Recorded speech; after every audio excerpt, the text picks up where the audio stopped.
તો પાટણથી હાલ મહત્વના સમાચાર સામે આવ્યા છે, જ્યાં કલેક્ટર દ્વારા ઓચિંતી મુલાકાત લેવામાં આવે છે। તો પાટણથી હાલ આ મહત્વના સમાચાર પ્રકાશમાં આવ્યા છે, જ્યાં પ્રાથમિક આરોગ્ય કેન્દ્રની મુલાકાત કલેક્ટરે લીધી છે।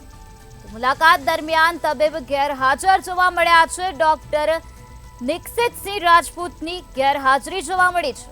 કલેક્ટરે ડોક્ટરને તાત્કાલિક ફરજ મુક્ત કર્યા છે। તબીબ રજા સિવાય વિદેશ ફરવા ગયા હતા, ત્યારે વિદેશથી પરત ફરતા હાજર ન થવા આદેશ કરવામાં આવ્યો છે।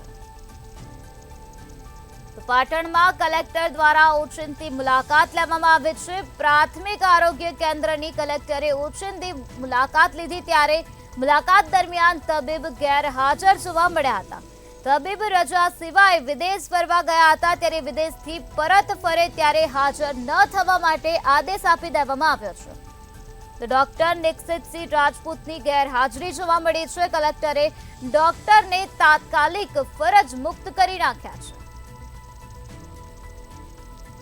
પાટણથી આ મહત્વપૂર્ણ સમાચાર સામે આવ્યા, જ્યાં કલેક્ટર દ્વારા પ્રાથમિક આરોગ્ય કેન્દ્રમાં ઓચિંતી મુલાકાત લેવામાં આવી, ત્યારે આ ઓચિંતી મુલાકાત દરમિયાન તબીબ ગેરહાજર જોવા મળ્યા છે।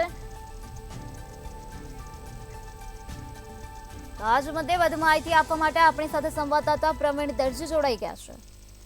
જી પ્રવીણ, પાટણમાં કલેક્ટર દ્વારા ઓચિંતી મુલાકાત લેવામાં આવી, ત્યારે મુલાકાત દરમિયાન તબીબ ગેરહાજર જોવા મળ્યા હતા, શું છે વધુ વિગત?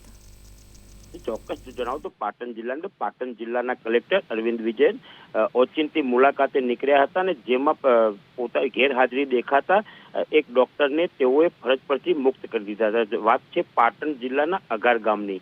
અગાર ગામે આવેલ પ્રાથમિક શાળા કેન્દ્રની તેઓએ ઓચિંતી મુલાકાત લીધી હતી કલેક્ટરે, અને ત્યારબાદ કલેક્ટર ત્યાંથી અગાર ગામની જે પ્રાથમિક આરોગ્ય કેન્દ્ર છે ત્યાં પહોંચ્યા હતા, અને પ્રાથમિક આરોગ્ય કેન્દ્રની પહોંચતા ત્યાં ફરજ પરના જે ડોક્ટર હતા નિક્ષિતસિંહ રાજપૂત, તેઓ ગેર જણાઈ આવ્યા હતા, જેના કારણે ગેરહાજરના કારણે તેઓ તાત્કાલિક કલેક્ટર દ્વારા તરત હુકમ કરી અને તેઓને ફરજ પરથી મુક્ત કરી દેવામાં આવ્યા છે। જોકે જો વાત કરીએ તો પાટણ જિલ્લાના કેટલાક ગામોની અંદર પ્રાથમિક આરોગ્ય કેન્દ્રની અંદર ડોક્ટરોની જે ગેરહાજરી હોય છે અને હાજરી પૂરેલી જોવા મળતી હોય છે, તેને લઈને જિલ્લા કલેક્ટર દ્વારા અચાનક જ ઓચિંતી મુલાકાતો લેવામાં આવી હતી, અને તેનો પડઘો સમગ્ર પાટણ જિલ્લામાં પડ્યો છે। જી પ્રવીણ, સમગ્ર માહિતી આપવા બદલ આભાર।